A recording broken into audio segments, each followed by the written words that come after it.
Okay, hi, welcome back. This is part 8 of Cupcakeria. I took like 2 days off because I really wasn't in a place to film, I guess. You know, sometimes you have those days where you just feel down and you don't want to do anything. So yeah. I got my test results for the university exam 2 days ago. And it's like I didn't get a necessarily bad score.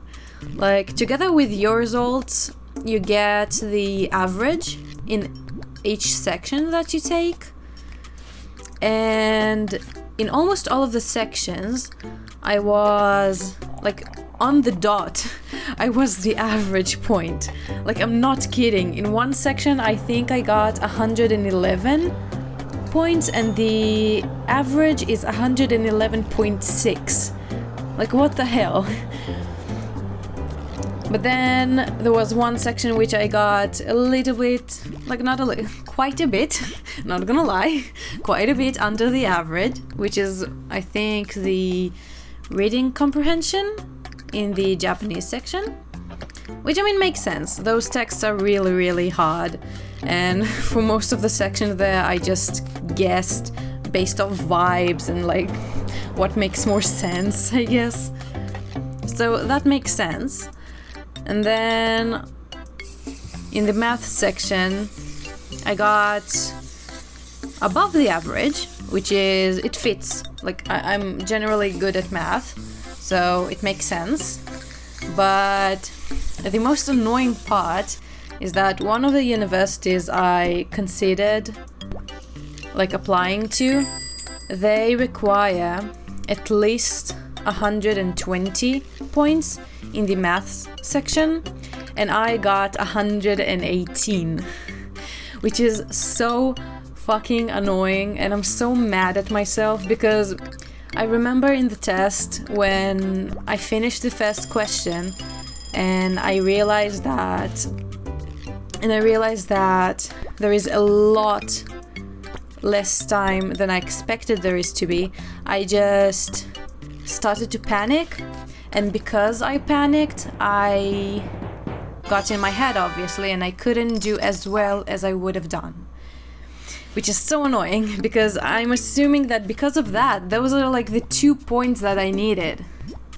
I mean, it doesn't matter because I still didn't get enough points in the Japanese section. So I couldn't have applied anyway. But still, those 2 points really annoy me. Like, I should have gotten them at least.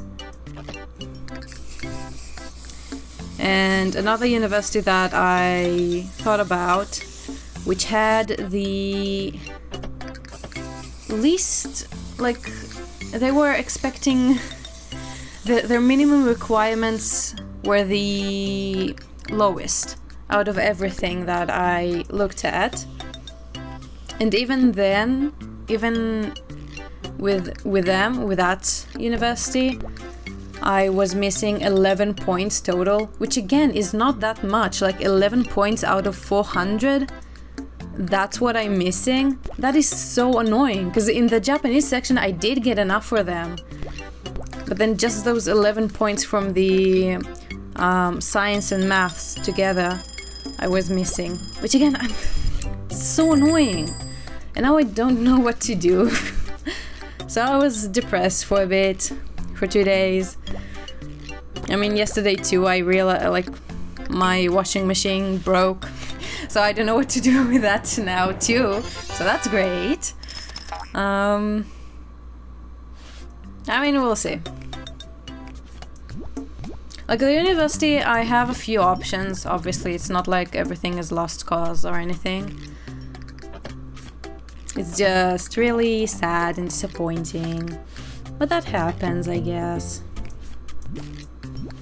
Like, I'll try and look for more universities, and even I'll look at private ones, which I didn't look at before because it's so expensive. Like, it's 150% more expensive than a public university. So I didn't even look at them before, but I'll try and look now, and I don't know, maybe I'll get a scholarship or something, hopefully.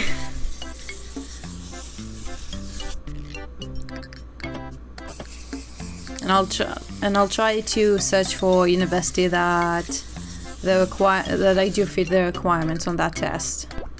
Which, I mean, the fact that I'm so close to those other universities means that surely, like for sure, there's at least some private university out there that I do fit the requirements, right? I mean, it just makes sense. I hope so.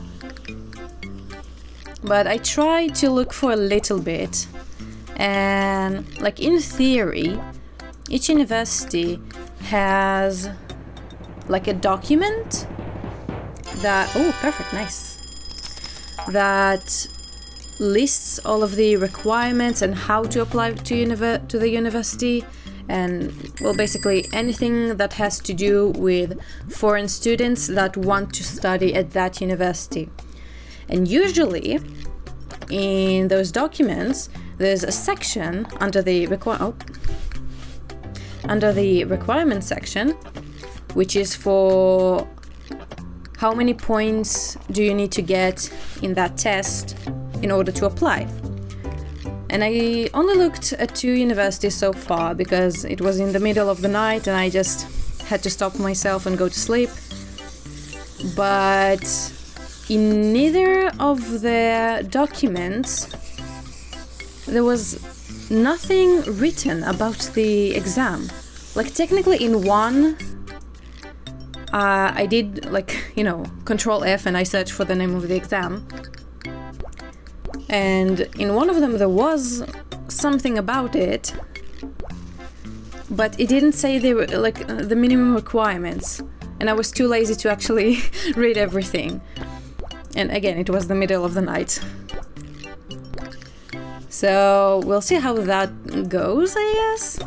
Because the second one I searched and there was nothing about the exam, so I don't know if they just don't require it or what. I mean, I don't know if that would be a good thing if they don't require it. Because I did pay quite a bit for the exam and I did study a lot for it. So I at least wanted to have some part in me getting into university, so I didn't just waste my time and the emotional labor and like all of the stress that I felt and all the tears that I cried and all the blood that I shed and so on and so forth. So that's that. I mean, one option is really to look for just another university, even if it's more expensive or less known or more in the countryside or anything like that. I'll try and search for another university, because the other 2 options just require me to wait another year. Whether it would be in the language school, in the Japanese school that I am currently at, which is the more favorable option out of the 2, or if I would just go to a vocational school, I think it's called in English, and just basically waste my time there for a year, I guess. I don't know. I didn't really understand the point of going to a vocational school for a year, but that was the first option, like the teacher that's in charge of me suggested. And I was really confused because I really don't understand the point. Like, I would much rather stay in the Japanese school for another year and learn Japanese better for that year than go to a vocational school in a subject that I'm not gonna do anything with it. I mean, maybe I'm just not understanding something, because in my hometown, like where I grew up, there really isn't a thing like vocational school. Like, obviously they exist, but from what I'm used to, from what I know, and from what like my mother dearest did, is that you finish high school, if you want to go to university, then you go to university and that's it. Like, even in university, you only have another perfect, nice. even in university, you only have like one major, and that's your whole degree. That's everything you do, basically. Like, from what I understand, again, I'm not... I don't really get it, I don't really understand it, but if I understand correctly, like, in the US, for example, you go and you don't necessarily have to choose from the start what do you want to get your degree in, and then you can also major and minor in stuff, which I don't understand. I really don't get it. Like, I went to university for 2 years, and how it goes is that I had to pass an exam for the specific degree that I wanted to do. And when I entered university, that's all I could do. Like, even if I wanted to do anything else, and I did want to like take classes in West Asia, Western Asia, like classes related to that, because obviously I'm interested in that. But I literally just couldn't do that because my degree was specifically in architecture. So I don't understand. And I think the Japanese higher educational system is a lot more similar to the American one in comparison to what I'm used to. So I'm very confused. I don't understand the point of the vocational school. I am maybe there is a point, maybe it is a better option, but I think it makes more sense to stay in the Japanese school. Like, again, it's also something that I'm already used to. I won't have to... Oh god. Oh no. Oh god. Damn, I lost one for the first time because I'm talking, god damn it. For the first time I lost one. God damn it. Okay, let me try again.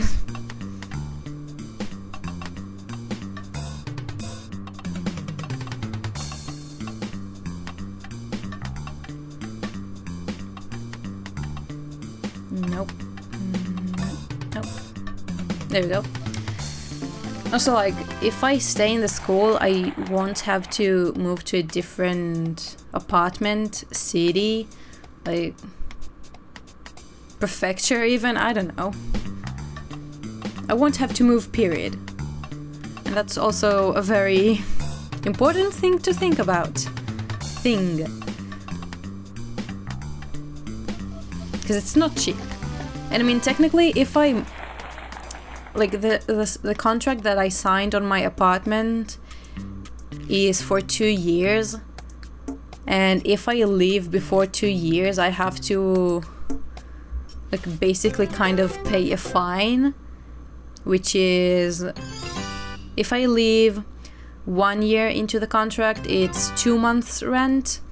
And if I leave, like, between 1 year and 2 years, I'll have to pay 1 month's rent, which is also another thing to consider, which is kind of annoying because I had no choice in that. Like, I told them from the get-go that I'm looking for something that it would probably be 9 months, or at least 1 year and 9 months.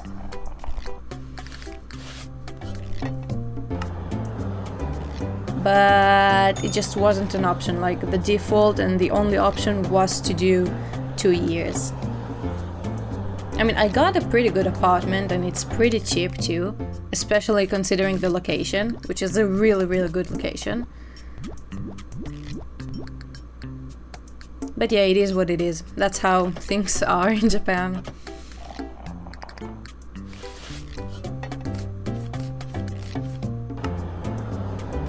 So both of the options are to wait another year, take the exam again, and then hopefully I'll get to I'll get into university next year.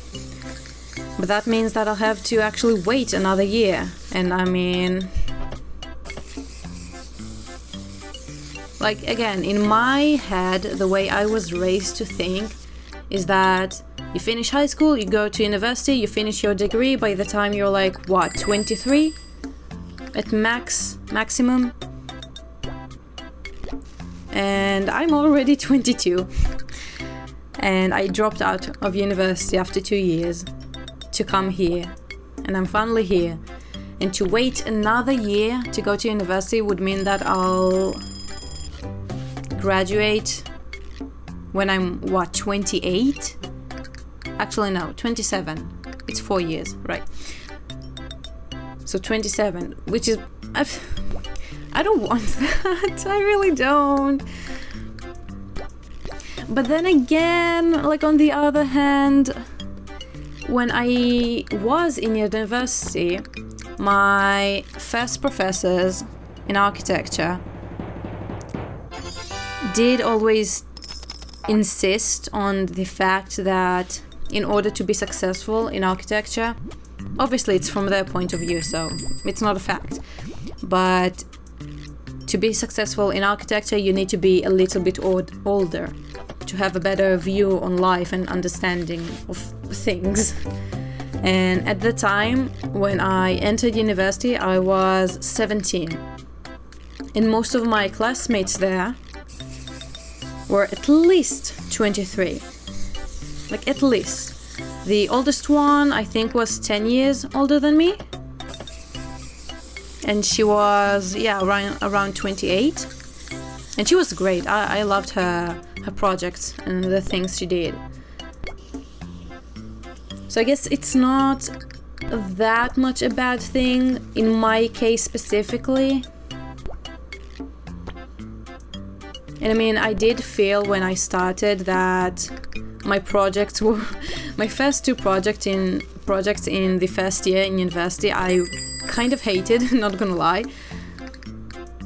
And the more I grew, like both mentally and physically, whatever you want to call it, I did feel my ideas and projects getting better. But then again, it's an entire year to wait. Just for maybe, hopefully, this time getting enough points. I mean, now that I have a little bit of experience with the test and I would know what to focus on more and what to expect better. So it would make sense that I would get more points, like a higher score, next time. But it's not a known fact, it's still kind of a gamble.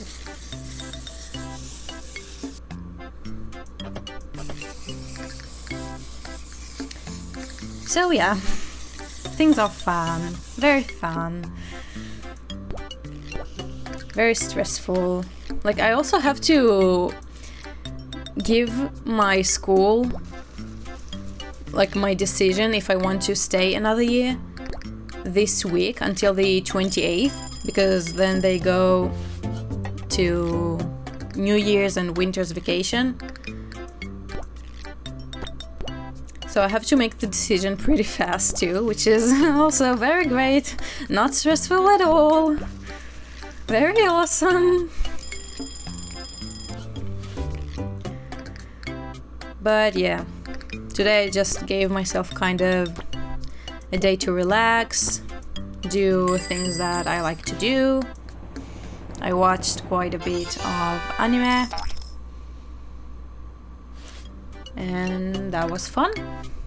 And then tomorrow I'm going to the anime cafe that I talked about before. Although tomorrow they won't have almost any merchandise to buy, so I'm only going to for the experience and to eat the food. But still, it's still an experience, even if I don't spend a lot of money on merch that I really want. I did make like two other two other reservations, each one 20 days apart, I think it turned out.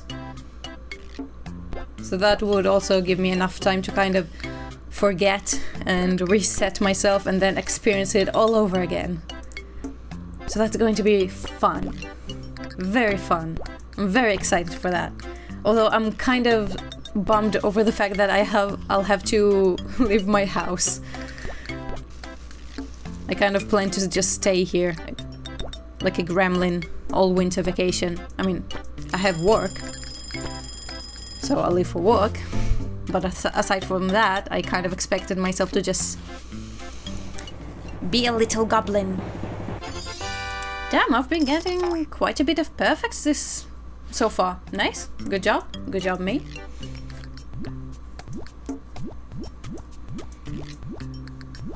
Also, yesterday, I realized, or I found out that, oh god,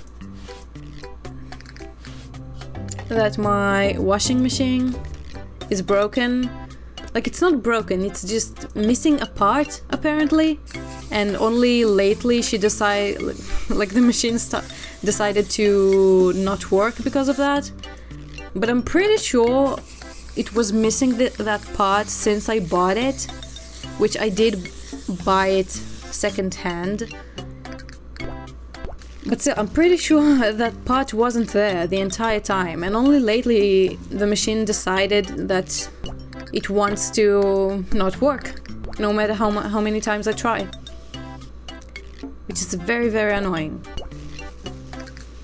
And I really tried to look for that missing part, because like before, every time it didn't work and it showed me the error number or whatever, the error name, I don't know. I was too lazy to look it up in the catalog of the machine, and I just let it be. And then a few tries later it would work. So I just thought I needed like luck, or just try again and again and again. But then the day before yesterday and yesterday I tried turning on the machine like a total of I think 20 times at least, and it just wouldn't start. So I gave up and I looked up at the catalog, and then I searched for the code error.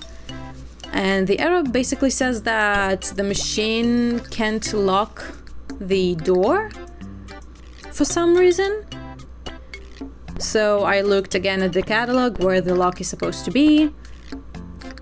And then I looked at the machine where the lock is supposed to be, and there's nothing there. There's just nothing. Like, it's not even broken. There's nothing broken about that. It just that part doesn't exist. I don't know why. I don't know what happened to it. But it's empty there. And I'm so fucking confused. And now I don't know what to do too. Cause like I'm too nervous to call for, oh god, what's it called? Like a person that would fix it. Like, how would I even explain to him? And again, it's not even broken. There's just nothing there. There's nothing to fix. I mean, maybe he would have the missing part, and then it's really just a simple matter of putting that part in. But I'm really just too nervous to, first of all, try and understand what kind of fixer person, I don't know the name, fixer person I need to call. Like, do I need to call someone specifically from the company that made the machine? Or is it just a regular one that does anything is fine? Because if it is a missing piece, probably someone related to the company would be better. But how would I find this person? Maybe on the website? But then that brings me back to the fact that I'm really just so nervous. I really am. I'm not good with phones in general, like phone calls. I'm really, really bad at them. And I have a reason for that, okay? I really do have a reason. Like, I had some traumatic stuff done to me. I mean, it's not that traumatic, but that's a story for another day. But I'm just bad with phones. The same thing? Okay. No matter what language it is, I'm just bad in speaking on the phone with people. So add to the fact that I'm not good at Japanese.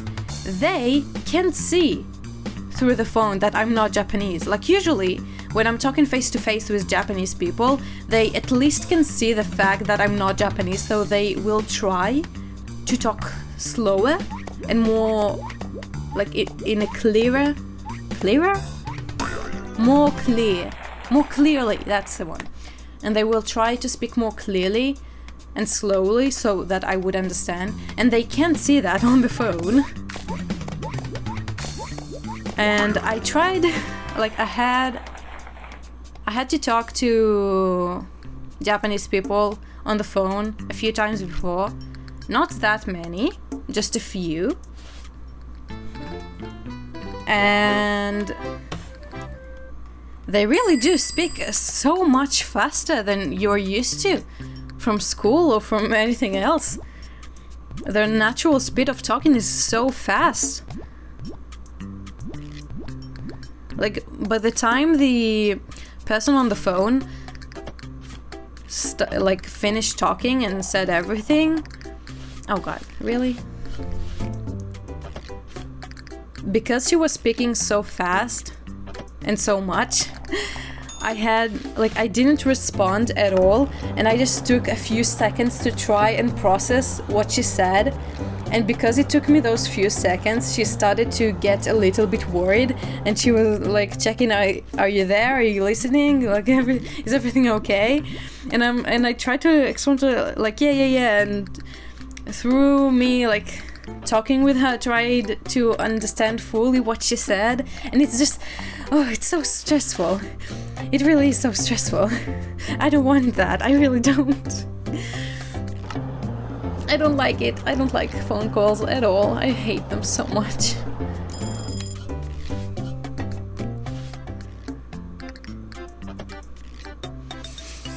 But even if I don't want to fix it and I want to buy just a new machine, because again, this one is second-hand, so maybe it would just be better to buy a new machine.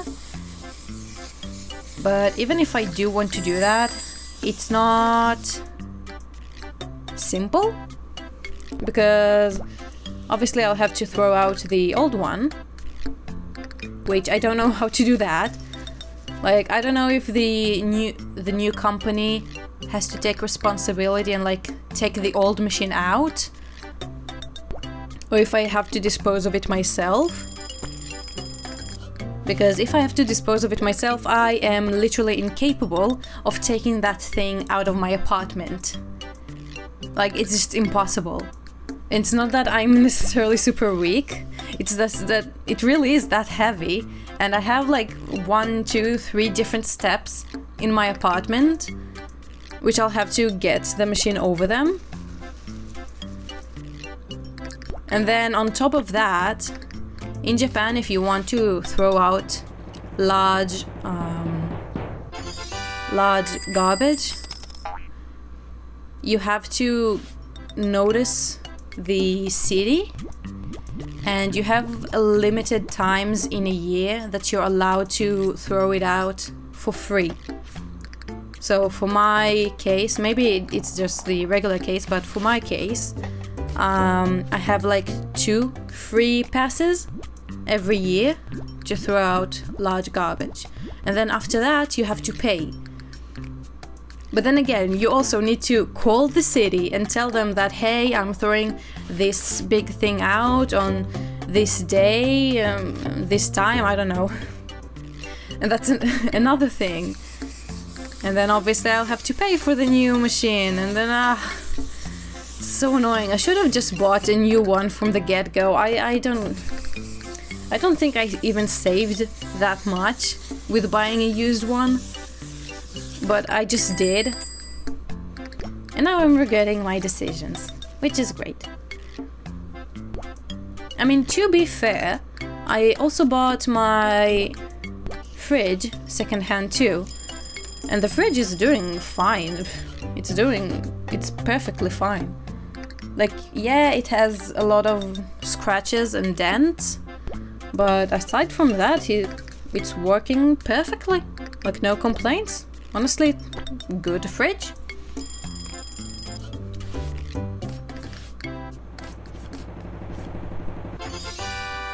But yeah, I mean, for now I have like a laundry room in my apartment complex, which is, it's not super cheap.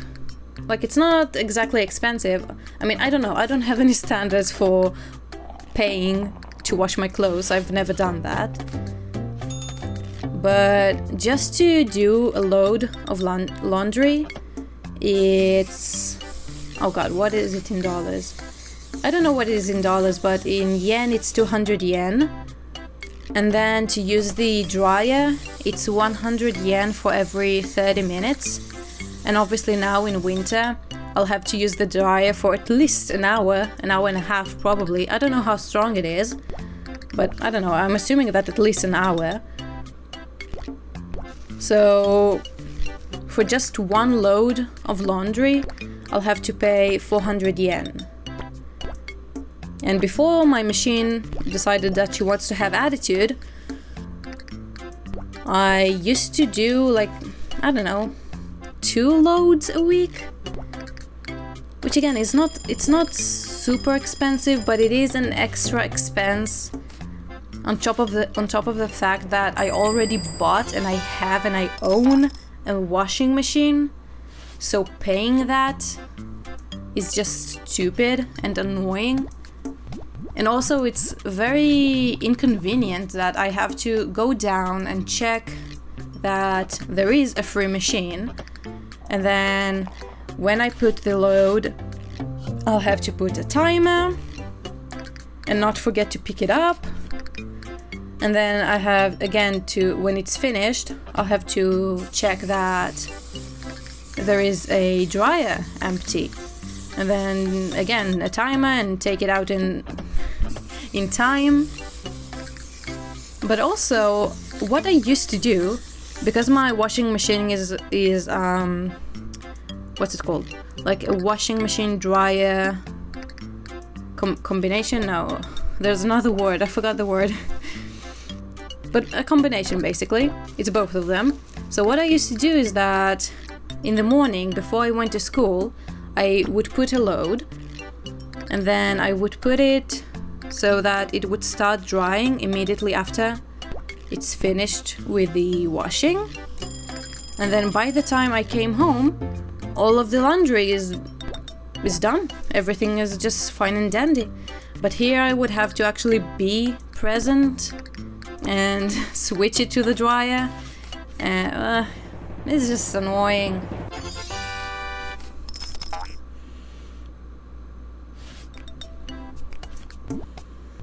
I also have to wash my sheets. And I only have one sets of sheets. So a bit uncomfortable.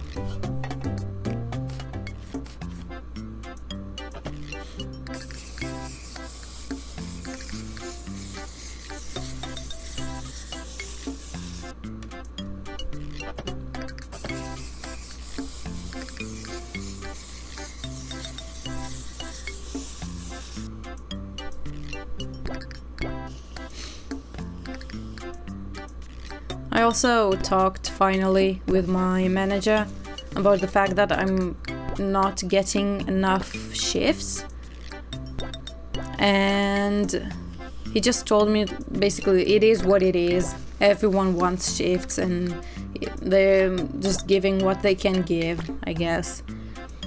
But that brings up a few problems with personally speaking, yeah.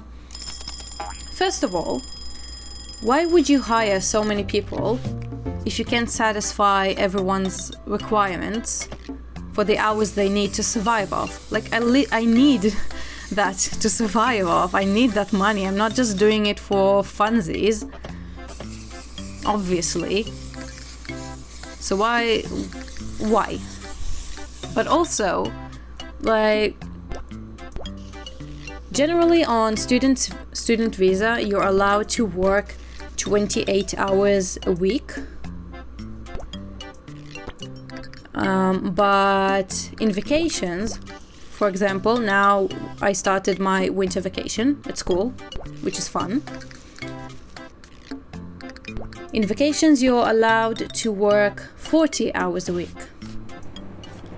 And a few weeks ago, he sent in the group chat for everyone that all of the students that want to work 40 hours get that permission from your school. Like, he needed some type of document from the school, which I'm assuming is like proof that I'm a student there and that I am in fact on vacation now, I'm assuming. So he needed that. And at the time, I thought that he was giving me less shifts because I was relatively new, which now I know is not true. So when I went to get the document, it was not even free, and I had to wait 3 days for it to be ready. And then I gave it to him, but like, I'm thinking, if you can't even give me 28 hours on a regular week, how would you be able to give me 40 on a vacation when everyone's on vacation and everyone wants more shifts? And I was right. 77. What did I do wrong? Oh well. And I was right. I mean, next week is the first week of vacation and I still got 4 shifts, which is a total of 23 hours. It's not even the 28 on a regular week. So why did I go through all of the thing of like paying for the document, waiting for it, going specifically to get it? I don't get it. I just don't. It's real annoying. Like at this point, like with the amount of shifts he's giving me, I'll have to get a second job at this point.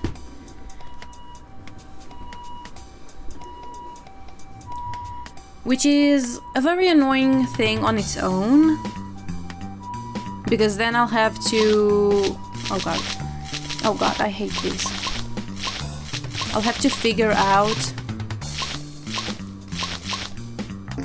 how to combine the 2 jobs, like with shifts.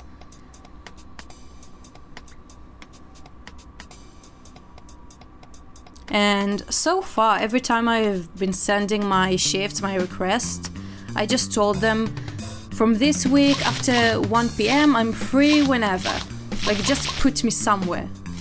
As much as you can, right? And that gives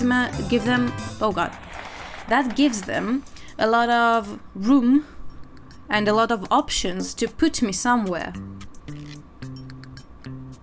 But if I'll have another job, I would be more limited in the days and hours that I can work.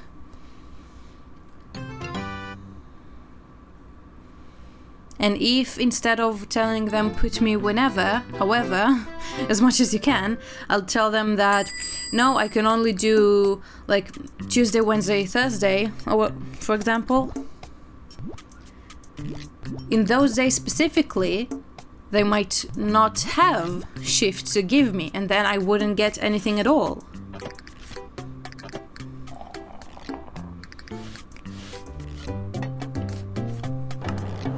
But I mean, the few weeks I've been working so far, I can kind of see a trend on what shifts I've been getting, which is mostly Friday and Saturday night, and then another shift at night on either Tuesday or Wednesday. So I guess by the time that I would start the other job, I would understand more fully on what shifts to ask for every week. So maybe it wouldn't be that hard to coordinate between them. But still, the whole thing of trying to search for another job in the first place is really annoying. There is one hotel, a capsule hotel, really nice.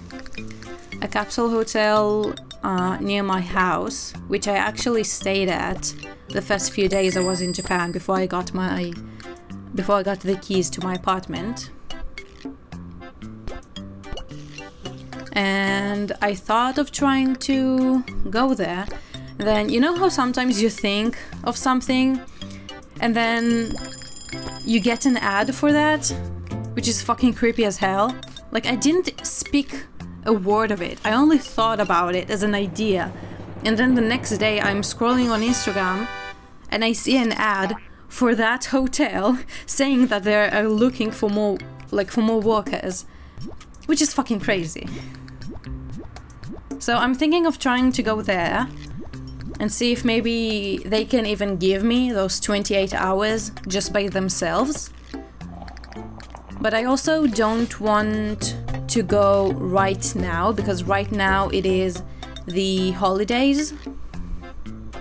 And I'm kind of scared that the only reason they are looking for workers specifically now is because they need more manpower for the holidays. And when the holidays end, they wouldn't need me as much anymore, and then I wouldn't get as many shifts. So I'm thinking of trying to wait until New Year's, until after New Year's, and then I'll go and see if they need people. Because then I would know for sure that it's a more regular need of demand and not a special one due to the holidays.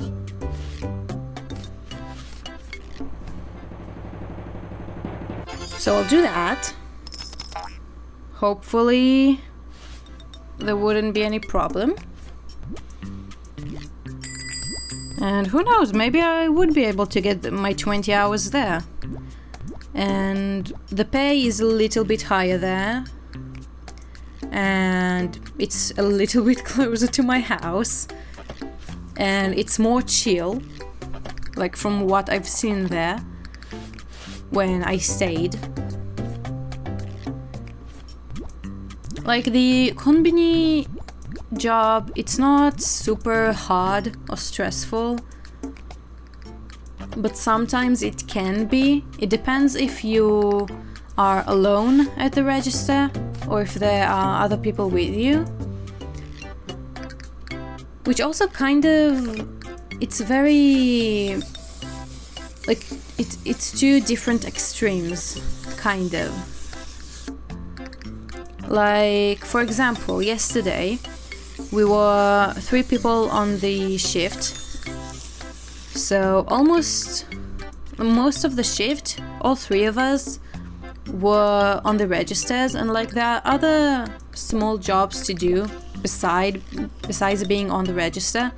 So the other 2 girls basically did that because I don't know, I don't really like, usually if I'm not explicitly told what to do, my brain I'm kind of like blind. I don't know how to explain that. Like, for example, if there is, well, actually a mess is not a good example. Oh god, what would be a good example? Okay, let's say for example there are boxes of products you need to put on the shelf.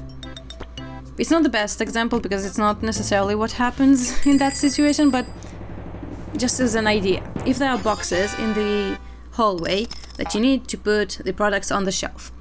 If I'm just standing at the register, right, and I'm looking around the store because there are no customers, even if I do technically, like, I'm able to see the boxes, like the light of the boxes hits my eyes, my brain doesn't really register their existence.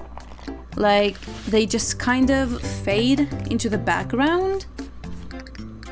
Like, for me to actually see them and realize that, oh, I see the boxes need to be put, I have to actually intentionally think about that. Me just standing and looking around, I'm kind of just like, yeah, head empty, no thoughts, just looking. Nothing really registers in my brain.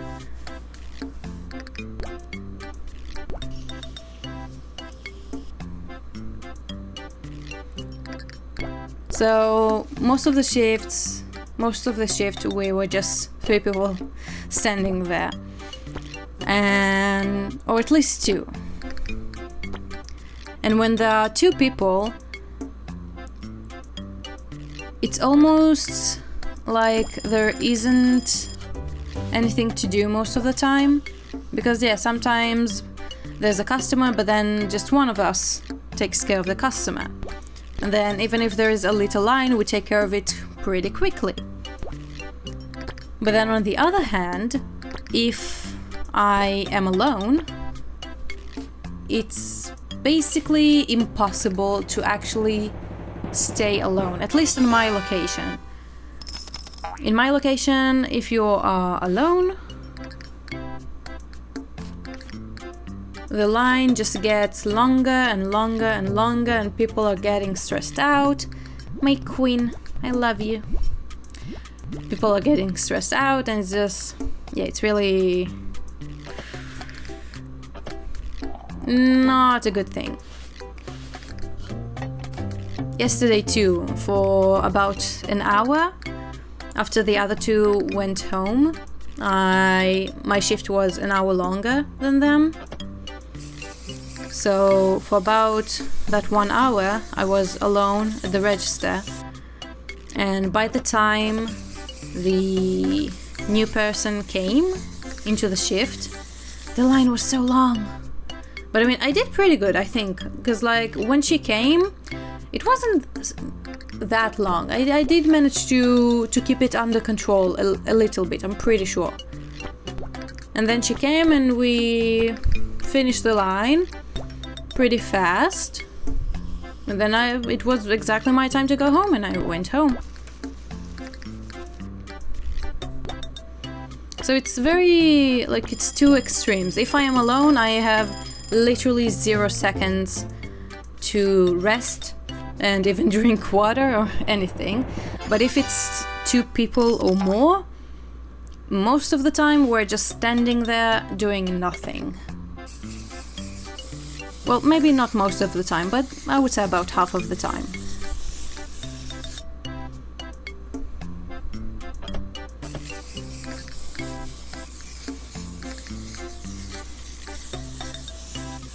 Like, my biggest problem is the fact that we don't have anywhere to sit.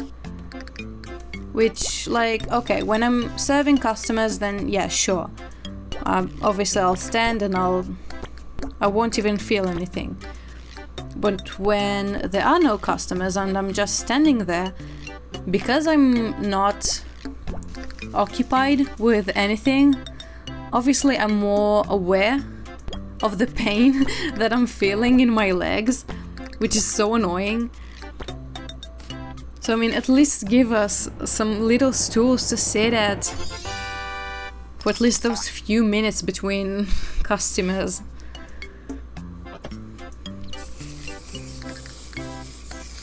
And when I stayed at that hotel, I saw that most of the time the staff of the front desk was like in the back room. They weren't in the actual desk, in the reception. They were in the back room, and I had to ring a bell to like, hey, I need help, please. And obviously they are sitting there, because why wouldn't they? Why wouldn't they? I would too. The question is, if I'll go there and I'll search for a job there, will I get the job at the reception? Because like I am unable to do cleaning, mostly out of physical reasons. Like even washing dishes, just a little bit. My back starts to hurt so much, and I try to check it out and just I don't know what's happening there. Maybe it's from an old injury, like when I was, actually I don't remember how old I was.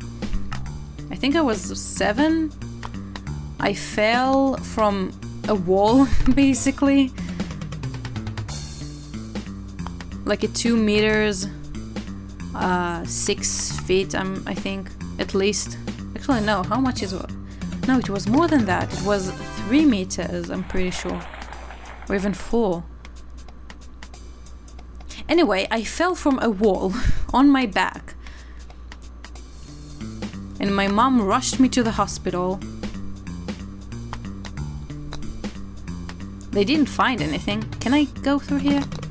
I can, nice. They didn't find anything, like it was fine, but ever since then I've always had back pains. How the fuck am I supposed to do that in 4 strokes? What the hell? Oh god. Oh god. Like even when just carrying... Oh god. Oh god, I hate this. Thank you. Even when just carrying my backpack to school, which was heavy with textbooks, like a little bit heavy with textbooks and my notebooks and all of that, my back hurt so much just from that. And again, now too, with really simple things of washing the dishes for a few minutes, there's a specific spot in my back that just kills me every time. So I'm unable to do cleaning. Just physically, I'm unable to do that. And I mean, to be fair, I do speak 4 languages, 3 of which would be very useful. Like obviously Japanese, English, and Russian, which apparently I those few last week when I was at work, 2 days in a row, I had Slavs coming in and I heard them speaking in Russian, and I got so excited that I would finally have someone to speak to face in Russian. So apparently there is quite a bit of Slavs in here, so I could talk with them in Russian. My Russian is not great, especially not for a business setting, but it is helpful. And I mean, the guests would feel more at home, I guess. So that's a very great asset to have at the front desk.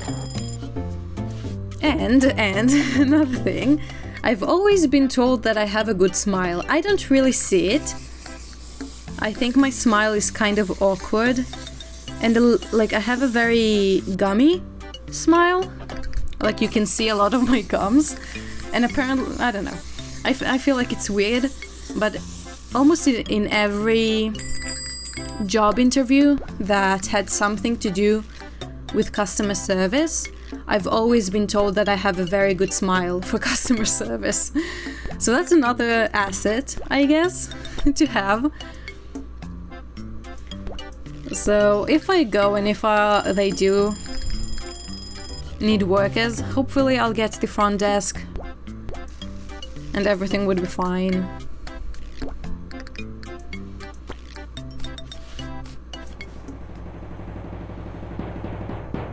Oh, nice!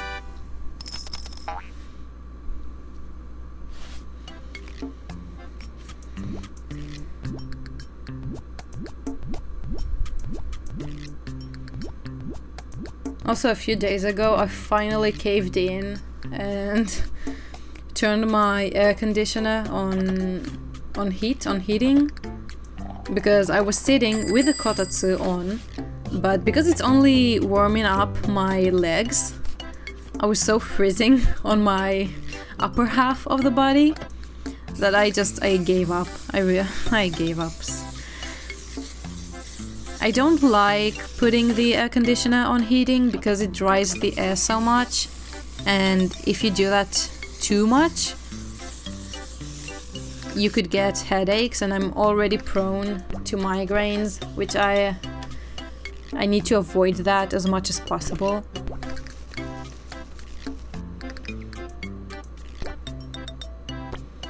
But it is very nice. Like right now it's on and I'm just chilling.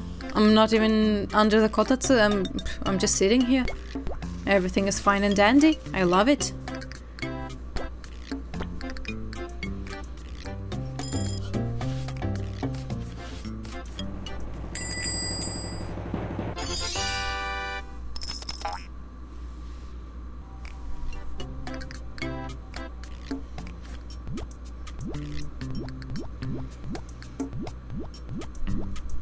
But yeah, that's basically my life lately.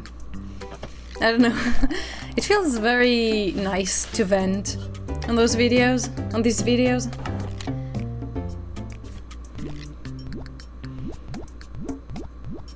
And I feel like, actually I don't know. It feels like you guys are enjoying it.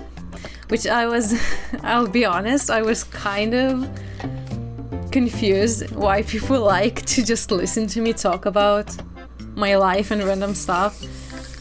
But then I think it's very similar to story times, which used to be popular. Maybe they still are, I don't know.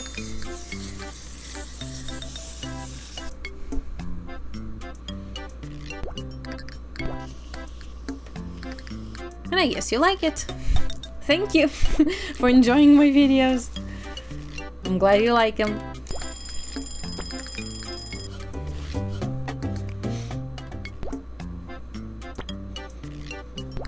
I did watch, I think at this point it was, I don't know, like a week or two ago at least, the new Trolls movie. And basically the only reason I did was because I got so many clips of... what's the name? Velvet and Veneer? Veneer I remember for sure, but I don't remember the girl's name. I think... was it Velvet? Something with V. I don't remember her name. Maybe it is Velvet. The twins from... oh, nice. The twins from the movie. I got so many clips of them and their songs in the movie, and it was so good, so I just decided to fuck it, and I watched it. It was a pretty good movie, not gonna lie. I liked it, and the songs were really good too. Obviously I didn't get almost all of the references because I'm just not into boy groups, or specifically American boy groups or English, whatever you want to call it. Westernized? Sure, let's go with that. Like, I had my K-pop phase and that's it. So I didn't get the references, but the songs were really good. I enjoyed it so much. I do usually don't like watching movies because I think I might have talked about this before, but movies are so short, at least for me. It's not enough time to actually connect with all of the characters. But another thing is that for me, movies can be categorized into two subcategories, like two sections, and that's mostly about the feel of the movie, time-wise. right? Because some movies can feel very, very short, and some movies can feel very, very fast and quick. And I feel like that for me, it comes from how I would describe the movie. And so, for example, the Trolls movie, for me, was kind of short, because if I can describe the movie with saying, oh, they needed to do that, so they went there, they did that, then they went to the other place, and then they went to the final place and they did the whole showdown, that feels very, very short. Like, not enough things happen. And so if I were to describe the movie this way, it feels very, very short. And the Trolls movie is basically like that. Like, if I were to describe this movie, it's the main character realizes that his brother is captured and he needs to gather all of his other brothers.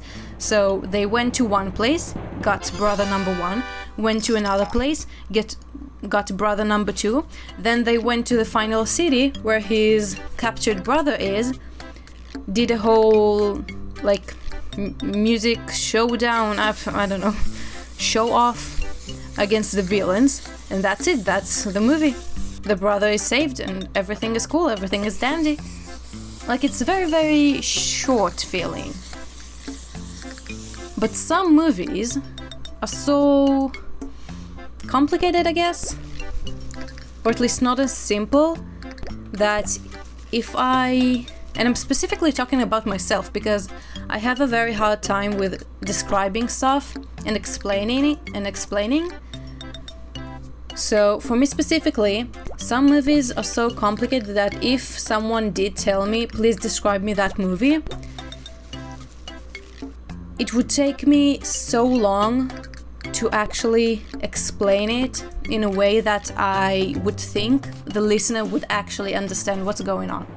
Because the way I described just now the Trolls movie, anyone would understand that. Anyone that heard that explanation and went to watch the movie, they would see that. Like, I pretty much didn't miss almost anything major. Like, obviously, it's not, I didn't explain anything, I didn't say anything, because obviously you can't in a few sentences. But that's basically what happens, and yeah, they would come out of the movie and they would agree with me. I would assume, right? But then some movies are really just so complicated and have so many layers and so many like small but very important details that if I don't explain those details, the listener wouldn't get the whole picture that I'm trying to paint for them.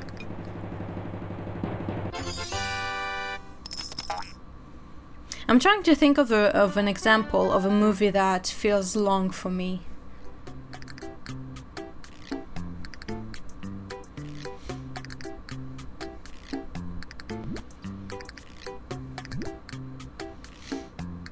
I don't have something on top of, like, at the top of my head.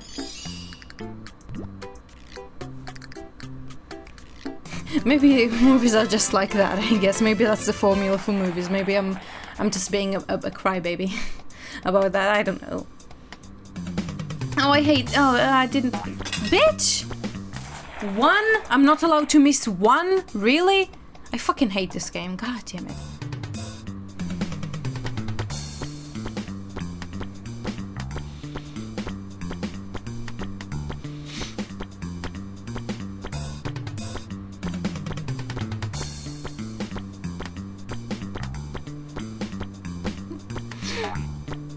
Oh, you fucking bitch! Oh, it was so close. I needed like one or two more. God damn it. I hurt my throat. God damn it.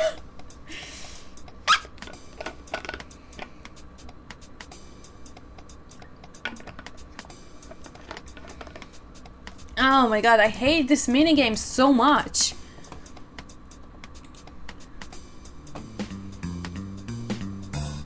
Seriously? Oh boy. Oh boy. Oh boy. Okay, fine. You know what? Fine. Fine, I'll get it someday. It's fine. It's fine. Chuck. Great name, Chuck.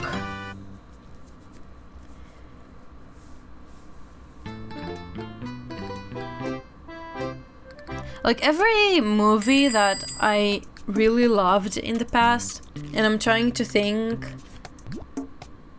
of how I would explain it. Like for example, I had a few, like several years that I was obsessed with Fast and Furious 6. Like I was so obsessed with that movie. I loved it so much. Like, I love the Fast and Furious.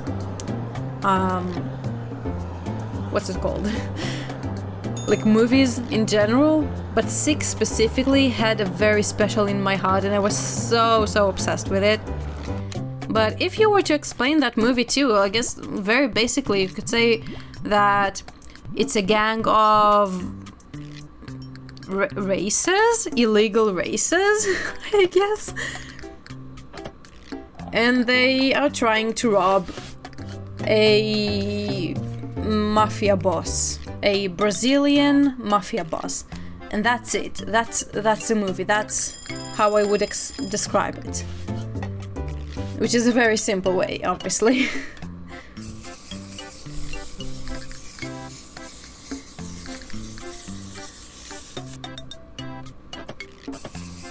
What other movies I was obsessed with? I guess Harry Potter, if you try to explain, like even the first one, maybe it would be that simple. Let's see, like a boy discovers that he is a wizard, goes to wizard school, there's some suspicious stuff going on, and he's trying to figure out what's going on. A very great description. I know, I'm amazing at this, as you can clearly see. Well, I guess, yeah, every movie is that simple to describe. No, you know what? No. I go back on the thing. What I meant... Oh, nice. What I meant is that when I describe not necessarily the story, but what the characters are actually doing, like physically. Like in the Trolls movie, they are physically at one place, they go to another places, then they go to the final place, and that's it. Like it feels very short, right? But if I'll go, I don't know, with Harry Potter... The accent came out. Harry Potter. God damn it. If I go with that, it's not as simple to say. Because, like, yeah, you can technically say, oh, they are at school and they do things at school. But it's not as simple because they go to classes, then they find the hallway, and then they do another thing, and then they go to another place. And, like, physically a lot of stuff and a lot of places are involved. And not in big chunks. In the Trolls movie, it's really can be divided to 4 chunks and 4 places that the movie happens at. But then Fast and Furious, what it would be. Like most of the movie in Fast and Furious also happens basically at one place. Like at the headquarters. And then the final saga of the movie is the race chasing car thing with the safe. Oh god, I was so obsessed with that scene so much. I loved it. It was so cool. To my 7-year-old self, however old I was, it was so fucking cool. And I still think it's so cool. Someday I would love to try and do car racing. It would be so cool.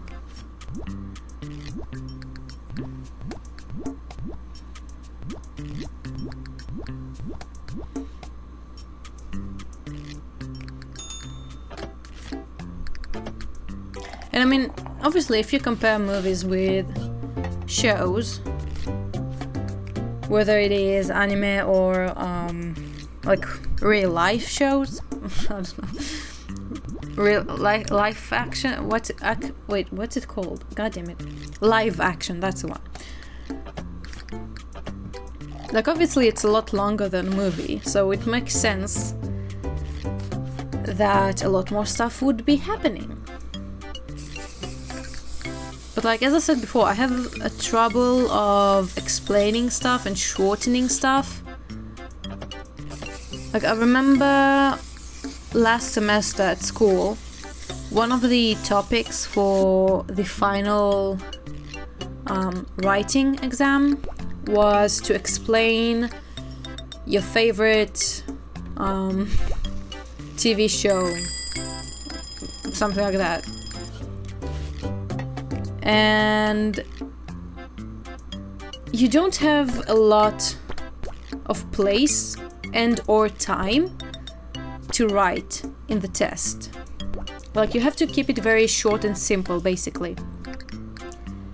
And because I loved that show so much, and it's a very complicated show, like even when I tried to explain to my mom what the show is about, every time she would just tell me to stop because it just got so complicated. Like every time I tried to explain something new, I kind of realized, oh wait, no, I need to explain you something else before that, and then I know there's another thing, and there's that and this and that. It's so like complicated, and I had such a hard time to try and shorten the explanation for the test. Like obviously I could have chose something else, but I feel like if I'm not passionate enough, if I don't care about the show enough, I won't be able to write anything, period. So it's a better problem to have that you have too much to write and you need to edit it out. I mean, it wasn't the topic that we had on the test anyway, so yay, I guess.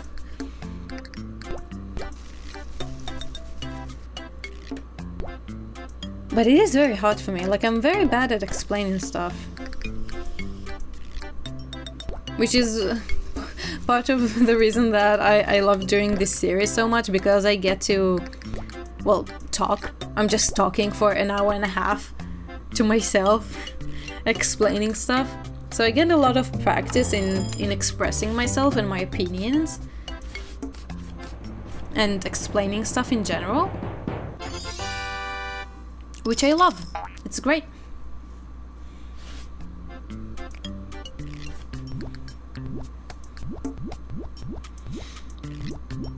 Another really good show that I watched recently is an anime called in Japanese it's Akebi-chan no Seirafuku, which translated is Akebi-chan's sailor uniform. Yeah. Which is, it's so cute. Like anyone that loves just relaxed shows and just slice of life and comedy and, you know, something more light, I really would recommend watching this. Like the entire time, the whole 12, 13, however many episodes it has, the whole time I was smiling because it's such a good feel show. Like every time my traumatized brain thinks there's going to be any kind of drama between the characters, it doesn't happen, and everything is really just so light, and everyone is friends with everyone, and everything is great and so cute and so amazing, and I loved it so much. The story is that the main character, Akebi, she lives in a very rural area, to the point that she and her sister were the only students in the local elementary school. And like nearby there is a middle school that is very like sophisticated and high class or whatever, I don't know. And she wants to go to that school because their uniform is a sailor uniform. And her idol that she loves wore a sailor uniform once, and she just got obsessed with the idea of going to a school with a sailor uniform. That's the premise. But then when she goes to the entrance ceremony, after her mom handmade her the uniform, they got there and they realized that the school changed their uniform. Like her mom went to that school when she was, well, in school, younger. So the oh god. So the uniform that she made her was basically a copy of what she wore when she was younger. But they didn't check, and when they got there, they changed the official uniform of the school. But the principal said like, oh, technically it's an old uniform, so it is technically our uniform, so she allowed her to wear the sailor uniform to school. And so she was the only girl in the entire school that wears a sailor uniform. And she's just a very lovable and happy character, and she's so cute, and like she's I guess a little bit quirky because of the fact that she had 0 friends growing up and she was the only student in her elementary school.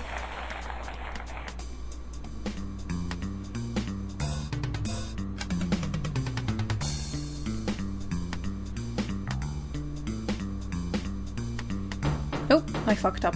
I don't know. Number 2 as always. Hey, hell yeah.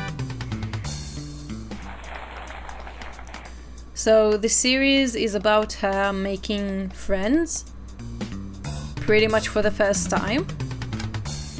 And just... oh god, I already missed. Really? God damn it. I already lost her. I don't know. 3? No, 1. Okay.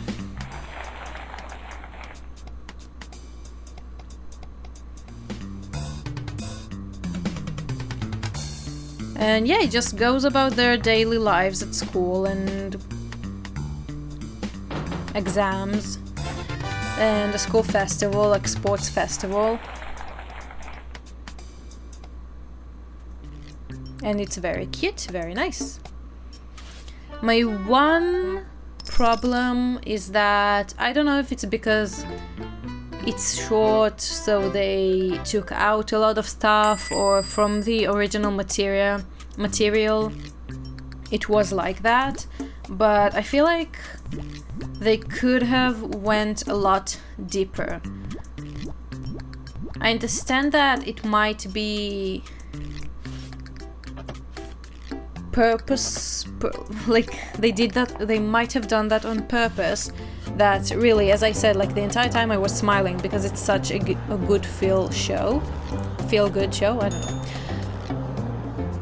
But some moments with a lot of the characters I feel could have used a little bit more, I guess, darkness, I don't know how to call it, like realness, like actual problems that people deal with day-to-day lives and how it affects us as people and our mental space.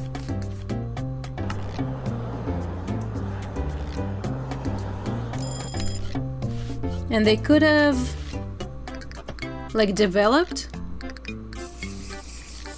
a lot of the characters more and given them a lot more backstory.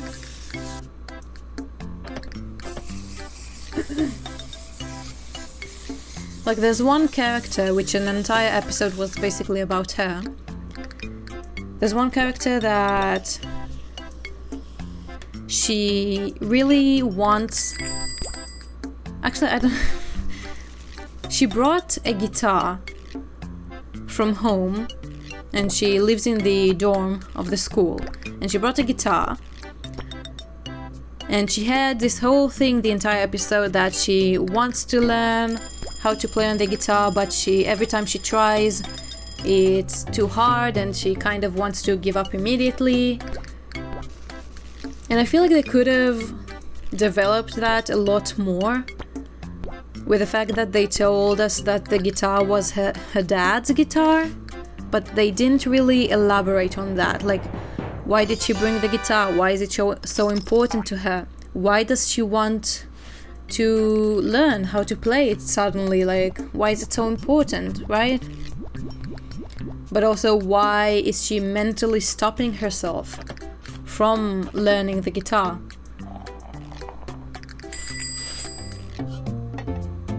Like, they could have done a lot more with pretty much all of the characters, and it would have made this show pretty much perfect. Like, if you just want a very relaxed show to just chill with and really not think about anything, like, yeah, it's very much that, but it could have been a lot more deep, story-wise, and it would have made it feel so much more real. I mean, it already does feel very, very real and well written in how the characters interact with each other. Like, it feels very natural, like I'm actually watching Friends, and the actual personalities of the characters feel so real and so actually lovable that I would want to be friends with Akibi. If she was real, I would love to. She would be such an awesome friend.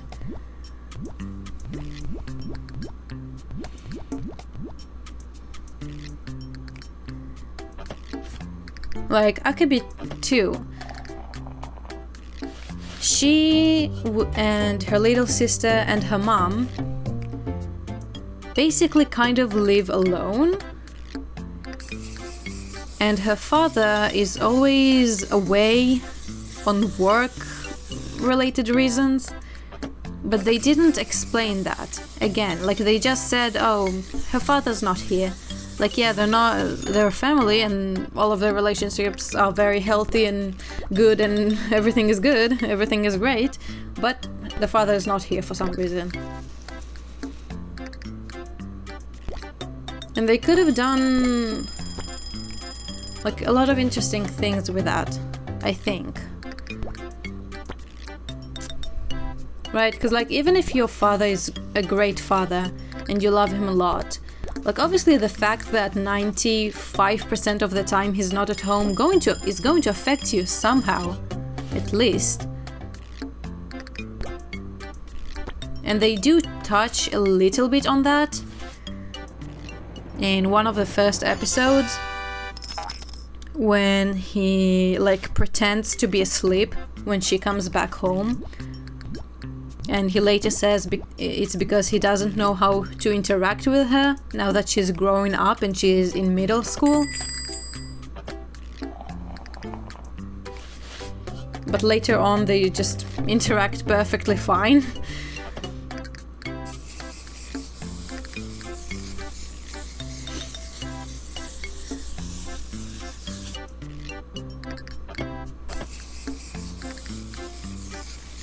And I mean, her mom too, like, having great marriage on paper, or like in theory, is great and all, but being apart for most of the time while you live alone with your two daughters, basically in the middle of nowhere.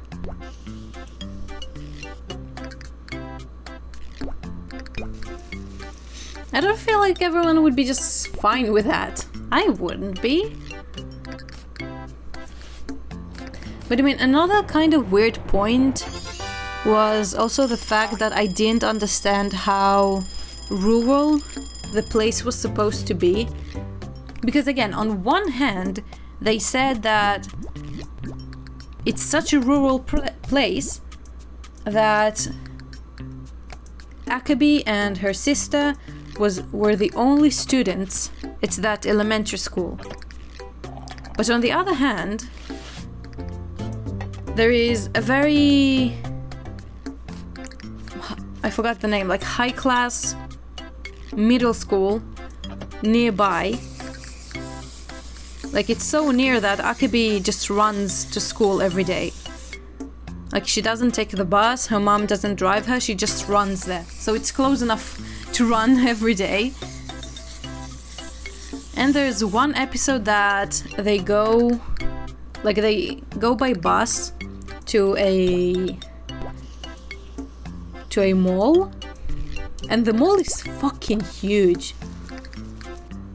Like, it's bigger than any mall that was close to my house ever. And I always lived in cities, and pretty big cities too.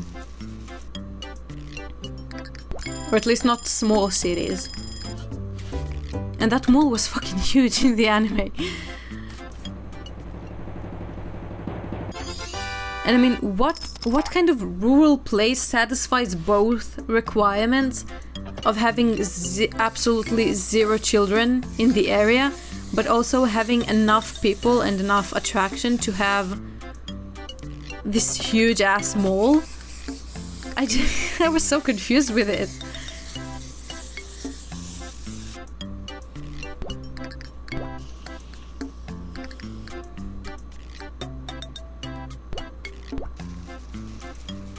I mean, it's a very good series regardless. And it's also very, very well animated. Like, the animation there was so gorgeous to look at. It was so amazing. And for a little, like, short 12-13 episode series, which is not that known, as far as I understand. Like, I stumbled across this series pretty much accidentally. I don't even remember how, but I never heard about it until I just accidentally found it.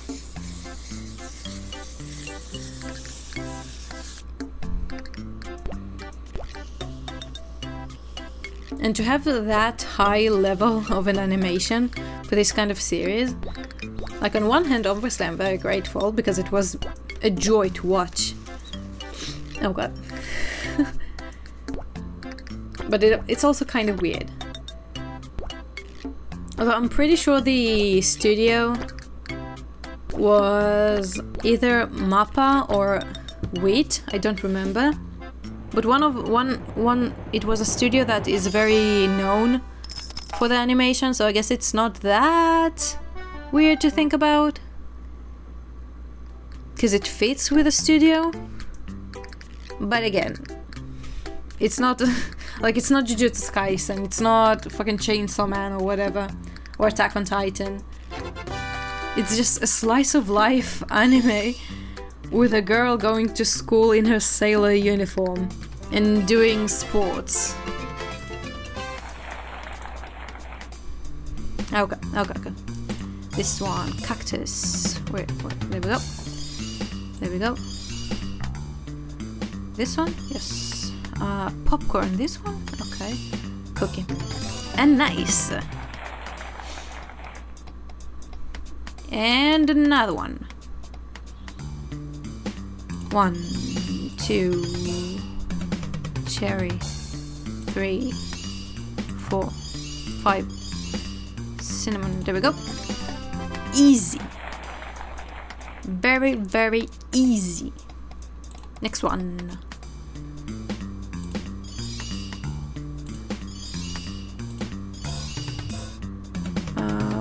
There we go. Knife.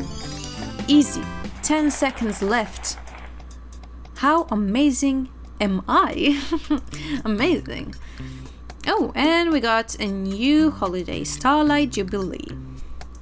Well, that would be for next time. Thank you very much for watching.